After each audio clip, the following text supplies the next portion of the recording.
another topic for sisters who come in this truth. We're going to entitle it, Sister, Cover Your Head. Cover your head. Let's go to 1 Corinthians chapter 11. Let's start at verse 1. 1 Corinthians 11 verse 1. Be followers of me, even as I also am of Christ. So Paul told people, he told the Israelites in Corinth to follow him the same way he follows Christ. And that's our message to you. All you brothers and sisters that listen to us here at Israel United, follow us because we're following Christ. Come on. Now I praise you, brethren, that you remember me in all things and keep the ordinances as I delivered them to you. So Paul told them, keep the laws the same way I delivered them to you. Now there was a problem in Corinth. You're going to realize the problem as he reads on. Come on. But I would have you know that the head of every man is Christ. The head of every man is Christ. Christ is the Lord. Go ahead. And the head of the woman is the man. And the head of the woman is the man. So why do you think the Apostle Paul had to address this? Because you had dumb, unlearned, ignorant Israelite men allowing women to run their mouth in the congregation and to usurp authority over the Israelite man. And that is not to be. Read that again. But I would have you know that the head of every man is Christ, and the head of the woman is the man. Come on. And the head of Christ is God. So now, there's order. The Most High is always about order. When you read 1 Corinthians 14, it says, do all things decently and in order. A lot of you blacks and Latinos, you come into this truth, you hate order. You grew up in the ghetto, you grew up in the hood, and you never understood order. You raised in your family. Your wife, your mama was always dominating your daddy. So you don't know order. Now you come into this truth, and we're trying to establish order, and you got your lips stuck out. You mad, your arms crossed. But guess what, sister, brother? If you want salvation, you're going to fall in order. You're going to do what this Bible says. Come on. Every man praying or prophesying, having his head covered, dishonoreth his head. Any brother that prays or prophesies, having his head covered, dishonors his head. Who's the head of the man? Christ. So, brother, a lot of you say, well, didn't y'all used to wear the meat tree? Used to, been there, done that. You know how foolish it is? We sit in the argument talking about my head ain't covered. Look at the little hole on top of my head. See inside the meat tree, there's a little. We ain't doing that foolishness no more. All right? We're going to do what this Bible says. You come here, you're going to do what this Bible says. Read that again. Every man praying or prophesying, having his head covered, dishonoreth his head. We're not going to dishonor Christ. Come on.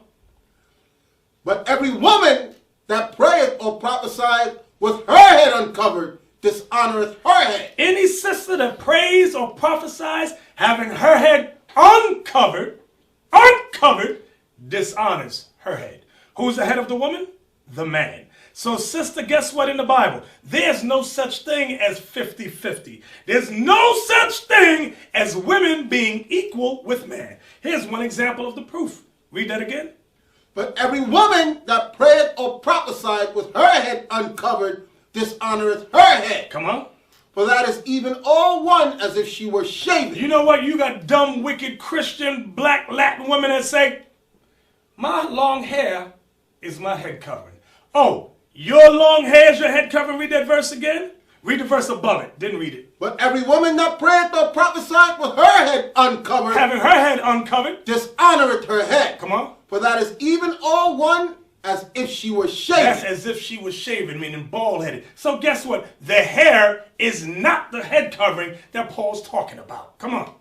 For if the woman be not covered, if the woman refuses, she's stubborn, she don't want to cover her head, let her also be shorn. Paul told the Corinthians, shave her hair off. Shave her hair off! Come on.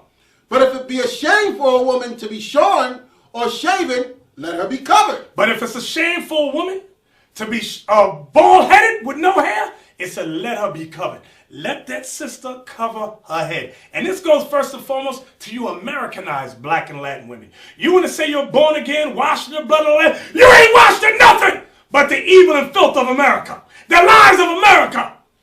That's what you washed in. Read on. For a man indeed ought not to cover his head. Now back to you men. You ought not to cover your head. For as much as he is the image and glory of God. Brothers, do you hear that? It said he's what? As much as he is the image and glory of God. So black man, Latin man, this is a new day for you. You thought you were made in the image of the white man. No, you were not. You're made in the image of God. That's right, Adam was a so-called black man. That's right, Genesis 2 and 7.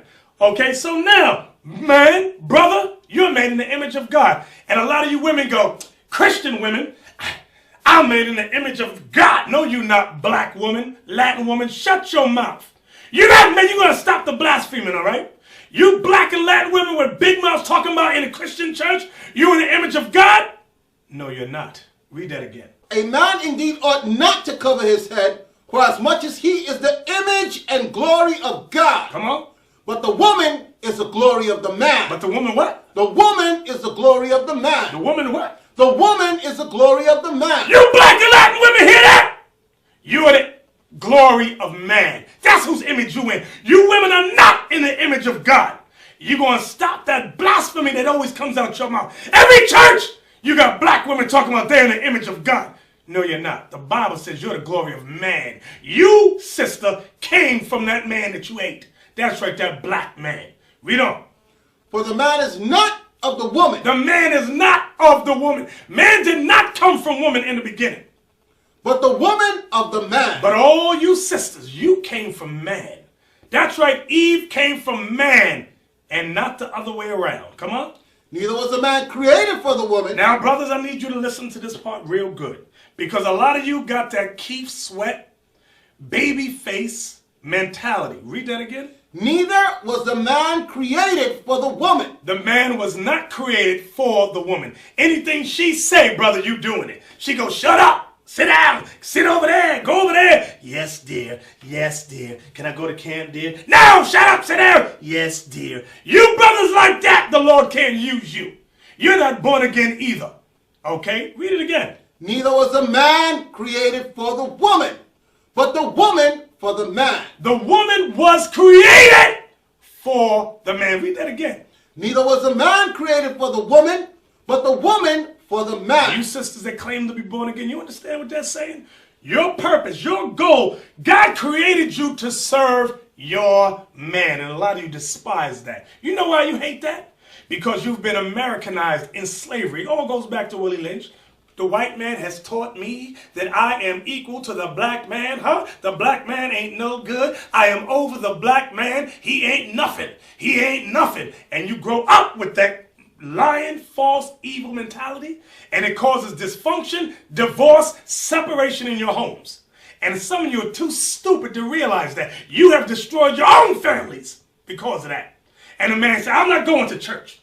Okay? Because the women run the church. And he ain't teaching me nothing. And where's the black man's image in the church? He ain't got no image, so I ain't going to church. That's what happens. And the women go, well, pastor says. Pastor says. Read that again. Neither was the man created for the woman, but the woman for the man. Come on. For this cause ought the woman to have power on her head because of the angel. What's the power the woman is to have over her head? Obedience to keep the law. Obedience in covering her head when she prays or prophesies. From there, let's go to Genesis 24. Because now here comes the simple black woman. She's coming out of the Christian church and she says, well, I'm going to show you the difference between the black women of today and the black women of ancient times. Genesis 24, let's read about Rebecca. I think it's Rebecca. Genesis 24, I want verse 64 and 65. Genesis 24, verse 64.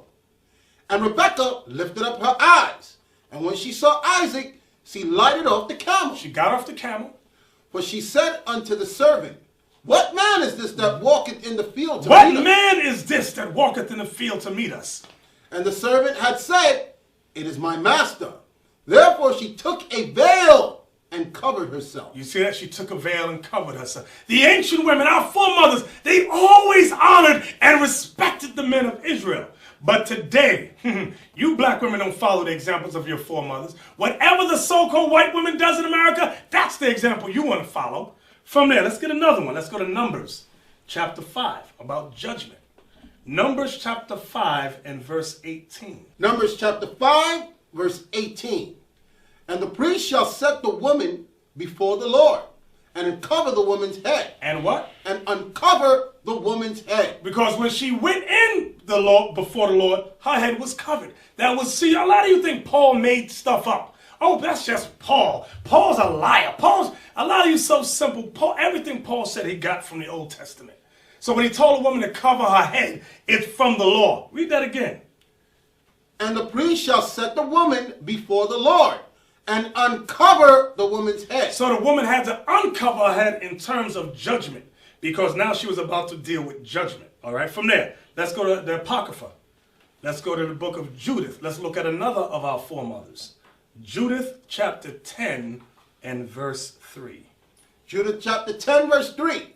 And pulled off the sackcloth which she had on, and put off the garments of her widowhood, and washed her body all over with water. So Judith, she took off the garments of widowhood. She washed her body with water. Why? Because she had a plan to help Israel be delivered. Go ahead. And anointed herself with precious ointment, and braided the hair of her head. Because it's proven this is a black woman, black or Latin woman. It says she braided her hair. That was never the custom of the white woman.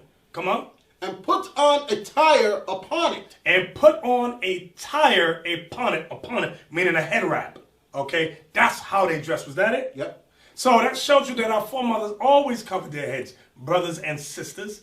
So you brothers that's running around talking women ain't got to cover their head, you're wrong. You sisters that saying you got long hair so you ain't got to cover your head, you dead wrong. Okay? A lot of you sisters in becoming born again, you got to learn the customs, the laws of Israel. In your return, how to cover your head. You sisters that got that gift and know how to do it, show these younger women how to do it. Because a lot of them grow up and they don't know nothing. And it's a shame. And this is the beginning of our nation coming back to what the Bible says we must be. And you sisters, you must learn to cover your head. You must learn the different types of head wraps. And there's a lot of different kinds. Some of you just put a baseball cap. That ain't what the Bible's talking about. You sitting around looking homely as you want to be. Okay? Look beautiful in your head cover. Look beautiful in your head wrap. There's a lot of ways, a lot of fashions you can use. So with that, brothers and sisters, we say shalom.